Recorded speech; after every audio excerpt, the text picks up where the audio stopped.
So, the coronavirus sucks. Schools are shutting down, the stock market is crashing, toilet paper is flying off the shelves for some reason. But of course, most importantly, coaster enthusiasts are temporarily inconvenienced by not being able to go to amusement parks. Oh, also, I'm currently unemployed.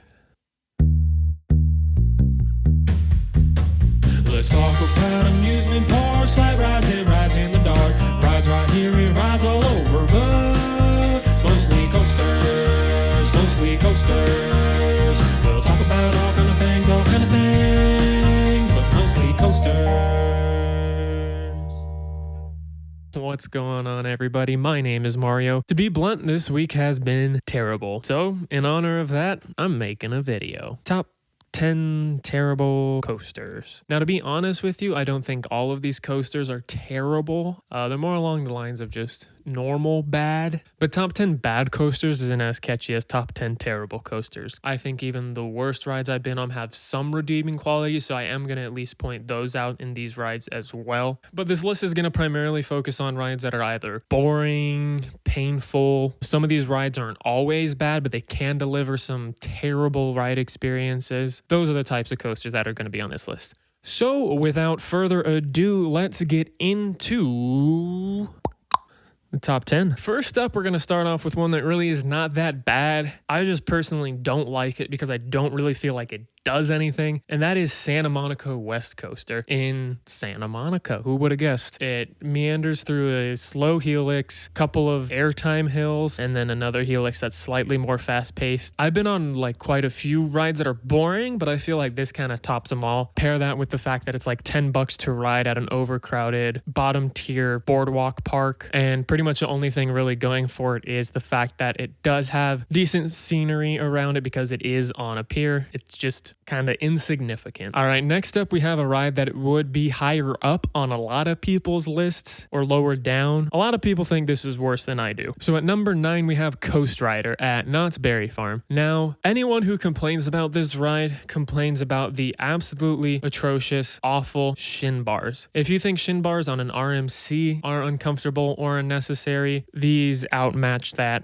by this much, apparently. Now, it is possible to avoid getting shin bruises from these shin guards, but you do have to have a little bit of luck on your side. You have to hope that the ride op doesn't force the lap bar down as far as possible. Some things that you can try to do to prevent the shin bars from hurting you too much is like put your sweater on top of your shins, which I've done in the past, but then the ride operator has told me that I have to either put it on or tie it around my waist. The other negative, the trim's engaging heavily. It kind of defeats the entire purpose of a wild mouse. The whole point of a wild mouse is that you're supposed to be flying through those turns at a quick pace. You know, it's supposed to be all about the laterals, but instead of you getting forced into the side of your seat, you're getting forced into the front of your shin guards. But if the trims are not engaged and you don't get stapled too badly, it can be a perfectly fine wild mouse. If the trims are engaged heavily and you do get stapled, you can very easily come off with bruises on your shin. Alrighty, next up we have another boring ride, Journey to Atlantis. Not at SeaWorld San Diego or SeaWorld Orlando, but this is at SeaWorld San Antonio. I was actually pretty excited to get on this. I had never been on a water coaster before, and I'd also never been on a coaster that has a turntable and sends you backwards. You would think these would be exciting aspects of the ride, but not when both of them completely fall flat. Yes, it is fun to go backwards on this ride for that little like 20-foot dip, but the amount of time that it takes to orient you backwards is absolutely ridiculous. If you're unfamiliar with this ride, all it is a lift hill, a turntable, a backwards drop, a turntable, and a forwards drop into a splashdown. Speaking of that splashdown, once you actually make it there, you don't even get all that wet. I know a lot of people don't like getting too wet on water rides, but in San Antonio in the middle of summer, isn't that the whole point? But to play a little bit of devil's advocate, I guess I did see a lot of people riding it that day that were enjoying themselves, that were surprised by the backwards aspect. So I guess it's not the worst thing in the world just for me personally. Even though this ride is not like painful or anything like that, I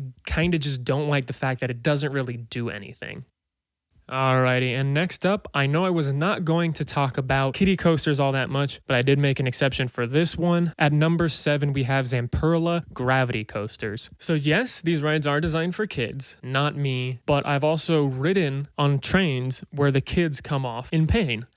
The whole point of a kiddie coaster is that it's supposed to be a moderate or very mild thrill. Now, there are other manufacturers that definitely have the flaw of being a little intense for a kiddie coaster, but for the Zamperla Gravity Coaster specifically, not only do you have a little too high of intensity for a kiddie coaster, it's also painful. The turns on this ride absolutely slam you into the side of your unpadded seat. I remember one of the times I was riding one of these models and there was a kid sitting in front of me and he was talking about, oh, I love this ride so much. We go around the second time and he's like, I think I really hurt my arm. He slammed. So that's why this ride is terrible. There's no need for pain-inducing kiddie coasters. The redeeming quality is that when kids aren't getting hurt on them, they seem to be enjoying them. So that's good at least. Next up is one that everyone I think is going to agree with. At number 6, we have SLCs. Now I know I put SLCs in my video of the top 10 clones that I've been on. However, I do understand that these are objectively bad rides. Now, the reason I put it in my top 10 clones is because when you can get on a good one, get a good ride on it, they can be very intense and very enjoyable. But on the opposite end of that spectrum, if you get a bad ride on a bad model, it can ruin your day and it can leave you sore and ruin your week potentially. I know personally from test riding Kong on a daily basis that there were some mornings I would get off of it and think, wow, SLCs are actually good. But when I would get bad rides on it, my back would hurt. So these really are very wish-washy rides. Even though I can enjoy them, I can respect the fact that other people hate them. And I definitely feel bad for those who absolutely hate this ride. So they definitely deserve a spot on this list. Alrighty, at number 5, we have Runaway Mine Train at Six Flags Fiesta, Texas. Nope, Six Flags Over Texas. Now, if you saw my video ranking all the coasters at Six Flags Over Texas, you already know my opinion on this. This is a ride that would otherwise be pretty decent if not for the terrible transitions. I do understand that this was Arrow's first mine train, so it's obviously not going to be perfect, but even with the new and improved mine trains that they do have on this ride,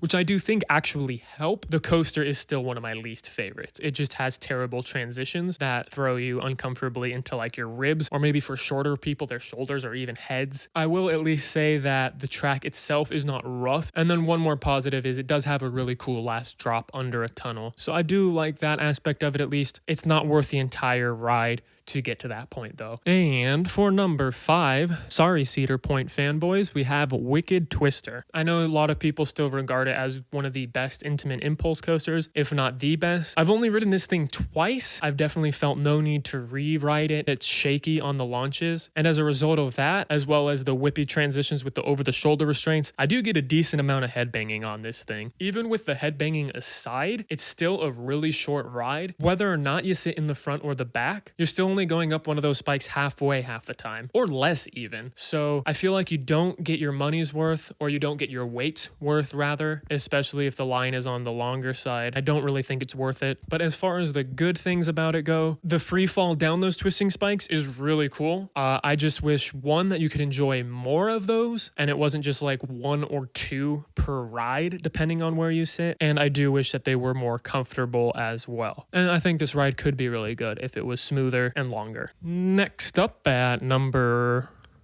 3, we have Super Manege, I think that's how you pronounce it, at La Ronde. This is another one where I don't really have that much to say about it. It was just so boring. I do remember it being relatively painful. It was almost a decade ago at this point. The only real positive to it, it's gone now. The ironic thing is this terrible ride is going to be replaced by another ride that a lot of people think is even worse, which is Green Lantern from Magic Mountain.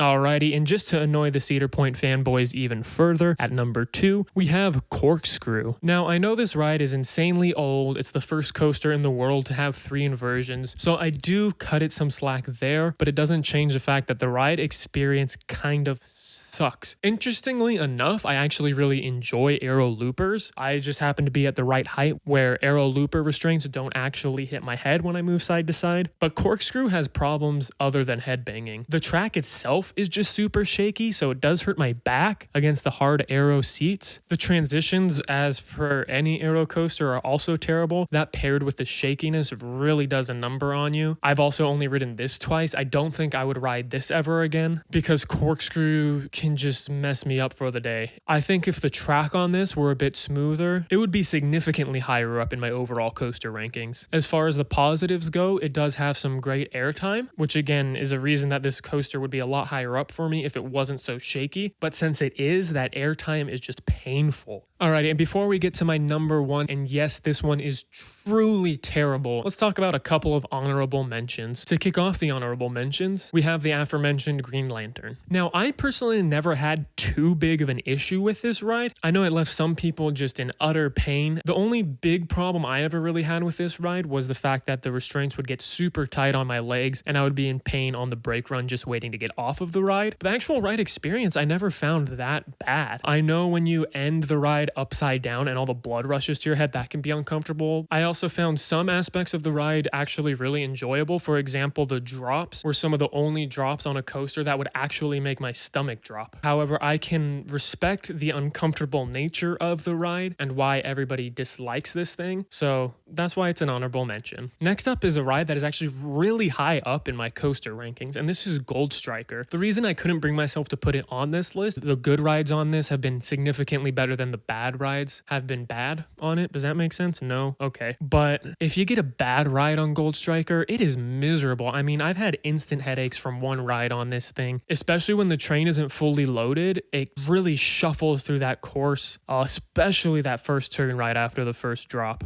Aside from the shakiness, but while it does have one of the best, if not the best, wooden coaster layouts I've been on, when the train isn't fully loaded, it crawls through the layout. There's almost no air time. The laterals kind of suck, and it's just super uncomfortable. And then last up in the dishonorable mentions, we have Harley Quinn at Six Flags Discovery Kingdom. Now, Six Flags Discovery Kingdom is my home park, so sorry guys, but we all know that this ride sucks. I know I've been trying to say good things about all of these rides, but the only good thing I can find about this ride is that it is never open, therefore sparing people from one of the worst ride experiences they'll ever have. What is so bad about this coaster, you might be asking? Well, for one, it just doesn't do much. The ride cycle's super short. You do get decent hang time, but it's like you get that on a super loop, so a super loop does that better. It shuffles through the layout. I've never ridden a ride on RMC track that is so rough. And then also it has those unnecessary over-the-shoulder restraints. You already have a vest. What do you need over-the-shoulder restraints for? And when it shuffles through the layout, well, your head rocks side to side and it gets smacked around. And unlike an SLC where at least the over-the-shoulder restraints are padded, the over-the-shoulder restraints on this are hard. So when you get thrown into it, instead of it at least being soft, you're getting cracked upside your head and, you know, getting a headache for at least a